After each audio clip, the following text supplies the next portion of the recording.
So here we are walking in through Hampton Court Palace Gardens, very grand.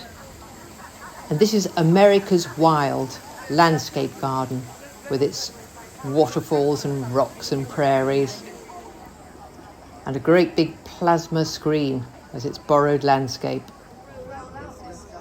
This was the green roof on Tom Massey's RHS Resilient Garden and some of the sustainable drainage ideas that he had.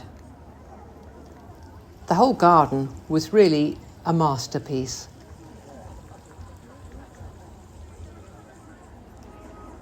This is the Renters Retreat in the Get Started Garden category. And here's Nurture Nature in the City.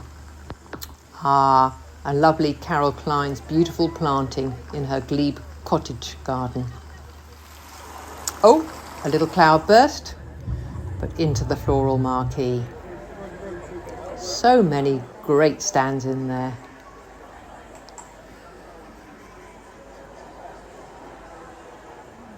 But this was my favourite, Darcy and Everest.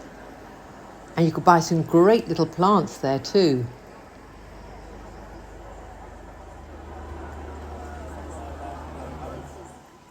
So home again, tired, a bit wet, but very happy. What a great day.